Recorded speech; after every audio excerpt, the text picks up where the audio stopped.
All right, so in this video, we're going to be breaking down some of the details of a leg lock entry that Eddie Cummings has been using to get to the saddle position, otherwise known as the honey hold or 411, and the Japanese name, I believe, is the inside Sankaku.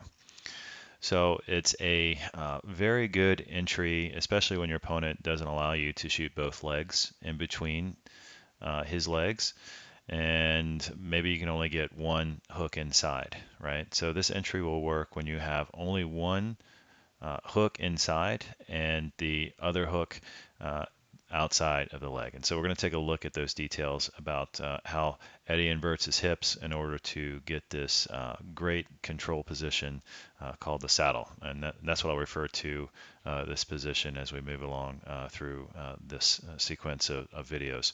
So in this match between Enrico Coco, so let's go ahead and take a look at the setup here.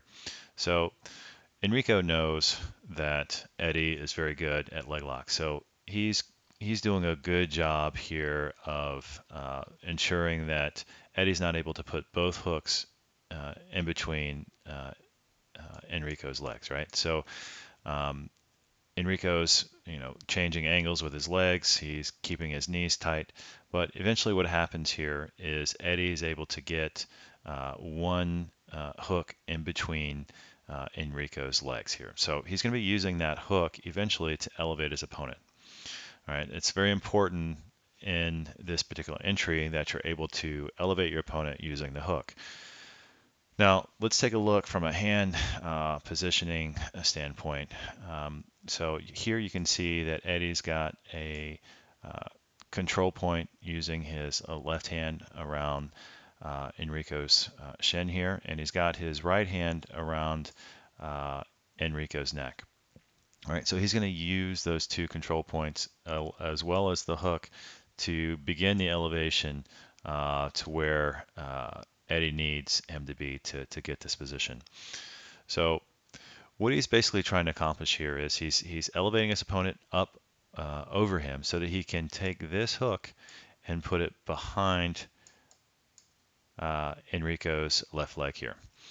If Enrico had decided here to post his legs wide, notice how he's got his knees tight together. In fact, he's got his own legs interlaced together to try to prevent Eddie from shooting them inside. But if he had decided to take both of his legs and base them on the mat here, it would give Eddie an easy opportunity to take this bottom leg here and shoot it between Enrico's legs and get into the standard single X position or ashigarami. And Enrico knows that this would be coming, so he's doing a good job of protecting this space in between his legs so that he can't get both hooks inside. So that's a disadvantage to Eddie, but the advantage here is that he's opening himself up for this position here where he can triangle his legs, right? So as you can see here, he's got this bottom leg here on the ground. He's going to elevate his hips up off the mat. Notice the space here. And he's going to catch this triangle using the hook that he used to elevate and this momentum or this movement of his bottom leg out and around and sort of behind Enrico's left leg here. So just from a leg positioning, I'm going to move forward, but we're going to look at from a leg positioning standpoint how he digs for this triangle here. So notice that the hook is actively looking to secure this triangle, and at this point he's got a nice tight triangle and control over Enrico's left leg. So let's back up just a second here to take a look at this again. All right, again he's elevating his opponent using his arms, or at least his left hand and his right hook. He's made space to get his bottom leg here underneath and behind his leg. He elevated his hips, right? Notice the space here. And now he's gonna fight to triangle his legs together. Look how he's very skilled at moving his legs here into position. All right, now let's take a look at the the hand fighting that he's doing here with, or what he's actually trying to accomplish with his arms. Notice how he's got a strong post. Eddie has a strong post against Enrico's chest. And the reason he's doing that is to prevent Enrico from smashing down on top of Eddie. If Enrico had a strong hold around his neck or his head and shoulders, etc., then he would be able to use that leverage point to be able to bridge his hips and arch his hips into him and potentially break this triangle apart. So Eddie knows this, and so he's keeping him away. And the second thing that he's trying to do here with that space that he's making with his arm is he's allowing this. Uh, of course, he doesn't want to get this smash, right? What I just mentioned, but he's allowing his right knee here. You can see his right knee. This is the top of it, and his shin goes underneath Enrico's groin here, and of course catches the triangle. But he's allowing that knee space to be able to leverage Enrico away. So notice how he uses that right knee to off base Enrico and putting over here into this position where he has no base to stop the roll. So again, let's back up just a little bit. As soon as he elevated Enrico on top of him using his right hand here, he's going to immediately take it off and push Enrico away and keep that space that he needs to be able to use that space to push Enrico off of him into this position here. And so once he pushes him over, Enrico can't stop the momentum. He can't regain his base, and they end up landing into the saddle position here. And notice how Eddie's hand had maintained control over that leg the whole time while he was being elevated all the way through to the final position here. So once again, I want to point this out. This is important. He started the position holding Enrico's right leg, and as we move forward, you're going to see how he's continuing to hold that leg because he knows once he off bases Enrico and drops him on his butt, he's got that hold on the far side leg. Now, I've been in this position in sparring at my gym many times, and it's really, really difficult to get out of this position once it's being held on the far side leg. Eventually, what Eddie's going to do is he's going to finish it with a inside heel hook here on Enrico's inside leg or his left leg. But what Eddie's really looking for here is control over his far side leg. And this is going to give Eddie the ability to, one, to take a breather, and two, at his own discretion, determine when to go for an attack, right? And there are many different ways to attack once you're in this saddle or, this position here. And we're not going to spend time going over it. I just want to spend time talking about some of the details of getting to this strong position because that's where most of the battle is taking place with these high-level opponents. All right, so let's take a look at the next match here. This match is between Josh Hayden and Eddie again. Eddie's going to attack Josh's right leg here with the shin on shin guard. He's got his left arm wrapped behind Josh's right knee here. And Josh is going to immediately identify that what he's trying to do here is he's trying to lever his shin up, his instep up, so that he can take this leg here and go out this way with it so that he'll have both legs inside and eventually get to a single X position. And so Josh recognizes it, and he forces his weight and his momentum the opposite direction that Eddie would like that leg to go, and ends up stopping that movement. Now, I'm going to point out something here. This happens to me a lot as well into the gym. Typically, what I used to do is once somebody defended the instep guard and they did exactly what Josh did here, I would typically let go with my left hand. I would abandon it and bail and immediately try to fight, regain a better guard or fight the guard pass, etc. But Eddie utilizes this position here as the attack, right? So he's going to take that left grip here and maintain it, right? He's going to maintain it and use it as a method to elevate Josh along with the right hook here, all right? So in this particular case, he doesn't have a hold with his right hand around Josh's neck, but because he has that control point with his right hand here and this hook, he's really strong at lifting Josh over him, and he's opting to use his right arm here as a frame to keep that space in between each opponent here. So again, what he's looking to do is he's looking to elevate Josh up enough so that he can get his right hook underneath and around and behind Josh's left leg here. All right. So again, I want to point this out. This is important. If you've ever trained this technique, one of the mistakes that I made was trying to elevate my opponent while maintaining my hip on the ground here. All right. It's very difficult to do that and get this bottom leg behind your opponent's leg, especially if he's elevated any distance, right? And you can see here the distance that he's elevated. So what you're going to see here is there's going to be a lot of space between the ground and the height of his hips, right? So he's going to actually roll over, sort of use his left shoulder to elevate enough to get this leg behind Josh's left leg. All right, so that's an important detail here. If you're practicing the move, I ran into this problem.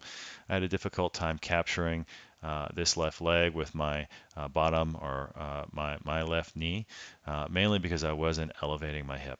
All right. So now he's got the leg in this position here. He's going to hunt for the triangle.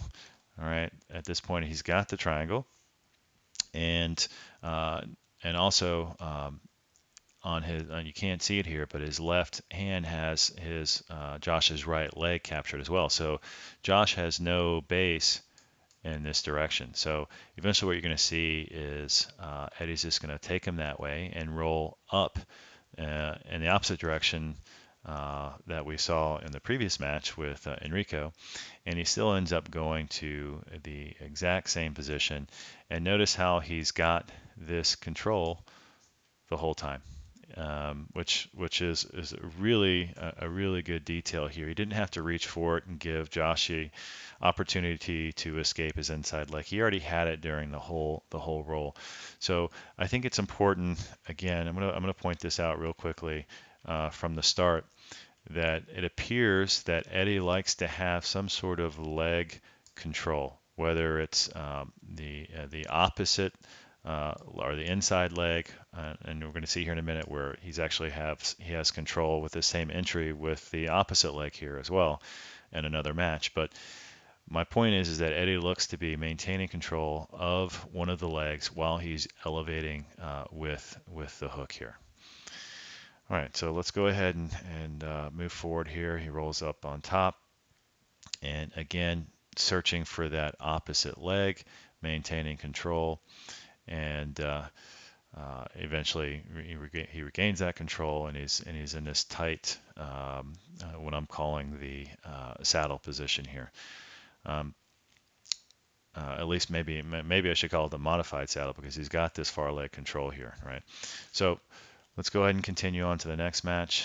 This is another match between Enrico and Eddie Cummings.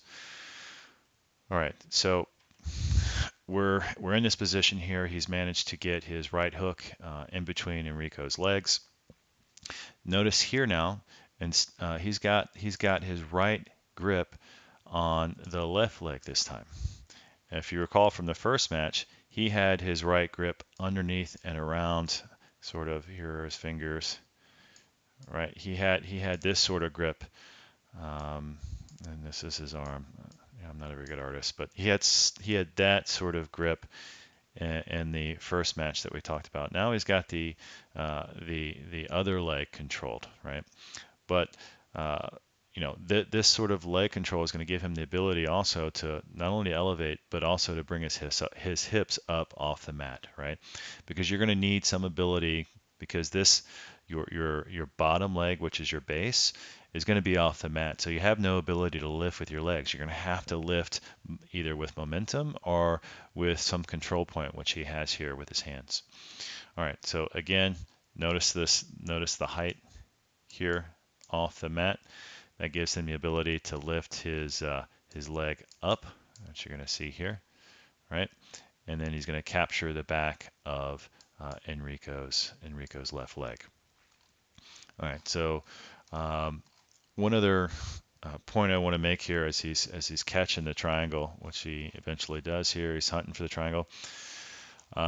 Notice how with the right knee here that he's sort of got it on the outside of Enrico's body.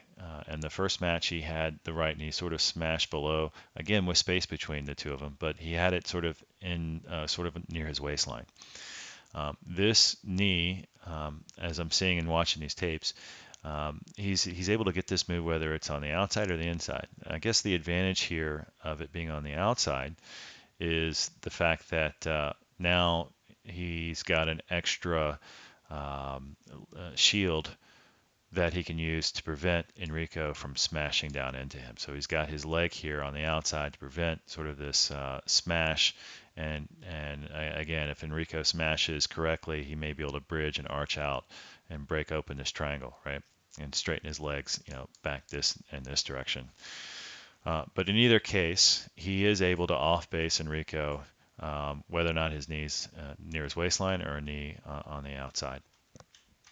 So most of the rest of this tape here that I have is just showing how Eddie uses his leverage and his hips to eventually get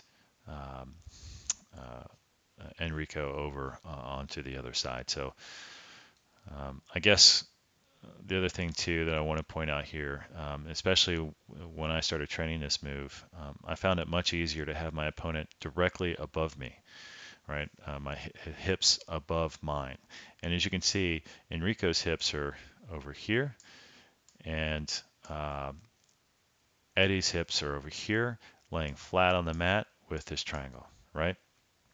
So whether or not your hips, the opponent's hips are above or off to the side, as long as you have this triangle, you should be able to force with the proper hip movement and proper arm fighting that Eddie's doing here, you should be able to force the off balance of your opponent. All right, so let's continue with this.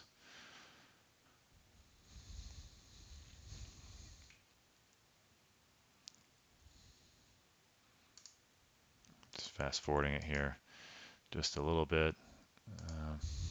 Don't want to spend too much time here. And eventually, by grabbing the opposite, the outside leg, he's able to get into that honey hole position. All right, so in this match here, we're going to see sort of how I started to learn the entry, this particular entry that Eddie's been using, by simply elevating my opponent using the butterfly guard here. So you can see Eddie has double underhooks, and he's got both legs inside the opponent. And he's going to easily be able to elevate him above him, just like this right here. His hips are directly above Eddie's hips. All right, at this point, he's going to disengage his left leg here, and he's going to drop it in a way that's going to, his left knee is then going to come around the same way as he's done before, around the opponent's left leg here. So we're going to watch this here. So he disengages his right leg, shoots it underneath and around, captures the opponent's back leg here. All right. Again, this is how I've learned the simple mechanics of the move in training. It's just by elevating my opponent, bringing him over towards the leg on the left side here, and basically dropping my opponent straight down. And then now I have the ability, once the leg is elevated, to shoot my bottom leg under and around and capture. All right. So again, once the triangle is locked here, it's just a matter of either going one way or the other. In this case, I believe the opponent falls down on the right side. and he just follows. He just rolls with him on top. Let's watch this.